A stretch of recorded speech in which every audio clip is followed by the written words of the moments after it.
मैं भारत को भारतीयता की मान्यताओं के आधार पर फिर से खड़ा करना चाहता हूँ और उसी काम में लगा हुआ हूँ।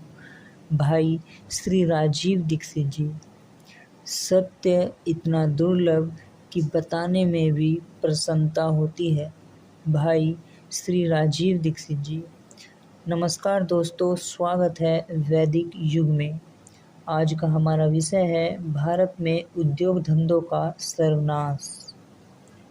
रेफरेंस है जिस पुस्तक से, उसका नाम है भारत में अंग्रेजी राज द्वितीय खंड, जो पंडित सुंदरलाल जी ने लिखी है। और ये एक प्रामाणिक लेखक है और इनका जन्म 26 सितंबर सन 1885 ईस्वी में हुआ था और इनकी मृत्यु 9 मई सन 1981 ईस्वी में हुई थी।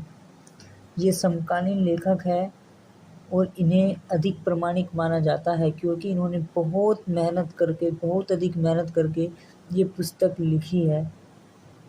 तो आज हम बात करते हैं भारत में उद्योग धंधों के सर्वनाश के बारे में। भारत एक हंसा खिला देश था जहाँ पर किसी भी तरह की कोई कमी नहीं थी। अंग्रेज भारत में आए, उन्होंने हमारे उद्योग धंधों का ही सर्वनाश कर दिया। जहाँ से पूंजी निकलती है, जहाँ से सब कुछ निकलता है, रोजी रोटी निकलती है, उसी का ही सर्वनाश करना शुरू कर दिया। तो शुरू करते हैं दोस्तों। भारत में लॉर्ड मिंटो के बाद एक अंग्रेज अधिकारी आया, गवर्नर जनरल आया, जिसका नाम था मार्किस ऑफ हेस्टिंग्स।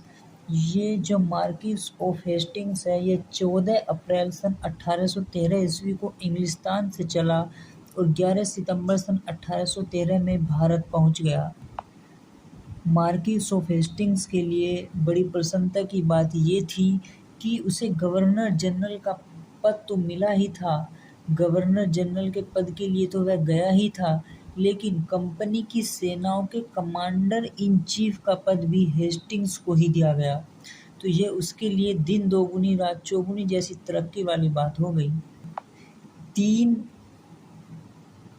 अधिकारी अर्थात 3 गवर्नर जनरल 18वीं सदी में ऐसे माने जाते हैं जिन्होंने अंग्रेजी साम्राज्य को बहुत अधिक विस्तार दिया और उनकी नींव को पक्का किया। पहला वेल्सली, दूसरा मार्किस ऑफ हेस्टिंग्स और तीसरा लॉर्ड डलहौजी। लेकिन इन तीनों में भी मार्किस ऑफ हेस्टिंग्स का समय एक तरह से बहुत महत्वपूर्ण है। चलिए थोड़ी नज़र डाल लेते हैं भारत का जो प्राचीन व्यापार था उसके बारे में। अंग्रेजों के भारत आने से हजारों साल पहले भारत के बने हुए कपड़े और दूसरा माल भारत के बने हुए हजारों जहाज़ों में लदकर चीन, जापान, श्रीलंका, ईरान, अरब, कंबोडिया, मिस्र, अफ्रीका, इटली, मैक्सिको आदि आदि संसार के सभी सभ्य देशों में जाकर बिकता था।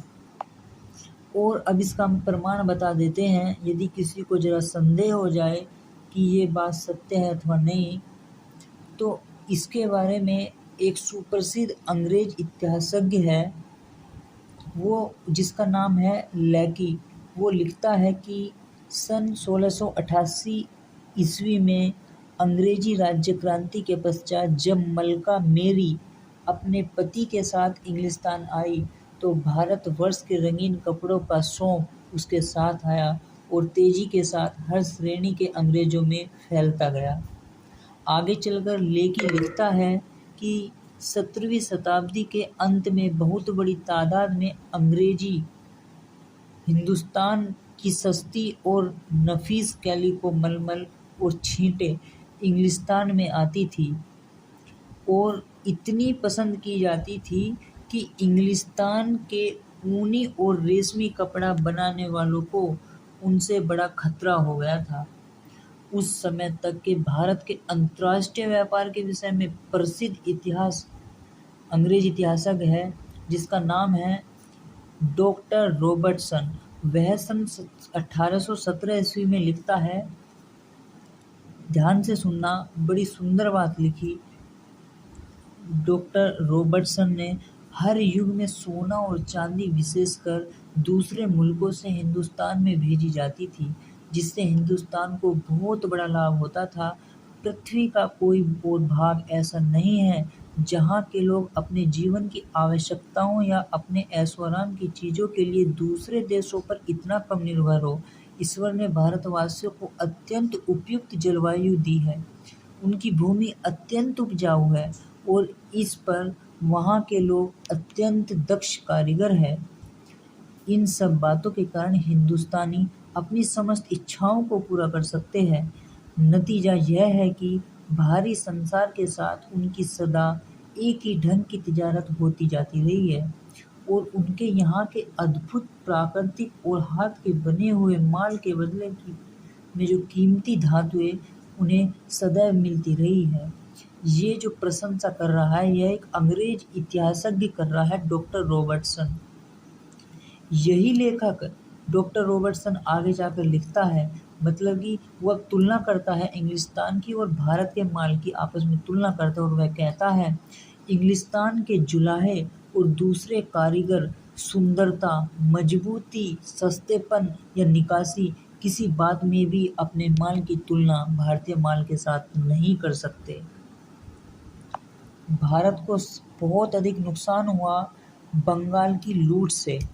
उसमें हुआ क्या, जो प्लासी के युद्ध के बाद की जो स्थिति हुई बंगाल की लूट के प्रताप से अंग्रेजों को भारत का माल मुफ्त में या कौड़ियों के दाम मिलने लगा। ये बहुत अधिक नुकसान हो गया। जो ध्यान से सुनना, प्लासी का जो युद्ध हुआ और बंगाल की जो लूट हुई, उसके कारण अंग्रेजों को जो माल प्राप्त हुआ या तो वो मुफ्त में मिल गया या कौड़ियों के दाम मिल गया और बंगाल, कर्नाटक, अवध और दूसरे प्रांतों से खजाने लद लद कर इंग्लिस्तान जाने लगे। इससे अपूर्व लूट के कारण इंग्लिस्तान के पिछड़े हुए उद्योग धंधों को उन्नति करने का बहुत अधिक अवसर मिल गया। इसी क्रम में आगे जाकर एक महान यूरोपीय लेखक लिखता है जिसका नाम है बेन्स।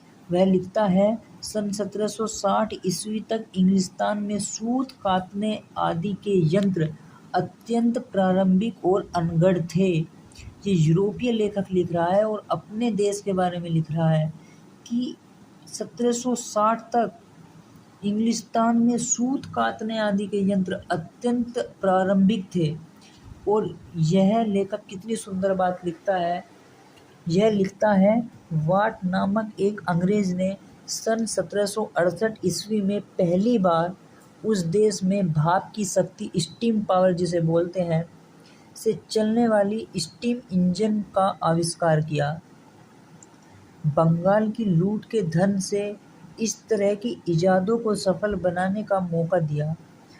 ब्रुक्स एडम्स लिखता है कि यदि वाट, जिसने भाप की शक्ति, स्टीम पावर की खोज की थी, जिसे बनाया था, यदि वाट 50 साल पहले पैदा होता तो उसकी कुशलता और उसका शरीर दोनों साथ ही मर जाते और ये महत्वपूर्ण खोज हमारे हाथ से चली जाती।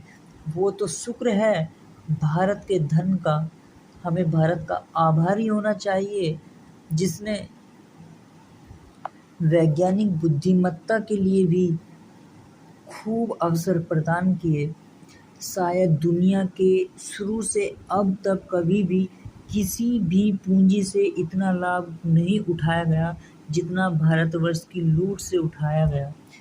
करीब 50 साल तक इंग्लिस्तान का कोई मुकाबला करने वाला पूरे विश्व में कोई नहीं था।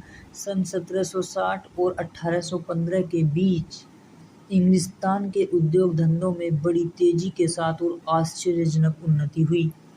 अब अंदाजा लगाया जाता है कि प्लासी से वाटरलू तक, यानी सन 1757 ईस्वी से सन 1815 ईस्वी तक करीब, ध्यान से सुनना, करीब 1000 मिलियन पौंड यानी 15 अरब रुपया शुद्ध लूट का भारत से इंग्लिस्तान पहुंचा। माने 58 वर्ष तक 25 करोड़ रुपया सालाना कंपनी के मुलाजिम भारतवासियों से लूटकर अपने देश में ले जाते रहे। निसंदेह संसार के इतिहास में इस भयंकर लूट की दूसरी मिसाल नहीं मिल सकती। स्वयं भारत के अंदर इस लूट के मुकाबले में महमूद गजनवी और मोहम्मद घोरी के प्रसिद्ध हमले केवल गुड्डे गुड़ियाओं के खेल मात्र हैं। दोस्तों, इस वीडियो को हम यहीं समाप्त करते हैं। जल्द ही लेकर आएंगे इसका पार्ट 2, क्योंकि वीडियो हो जाएगी फिर बहुत लंबी। तब तक के लिए नमस्कार, जय हिंद, जय भारत।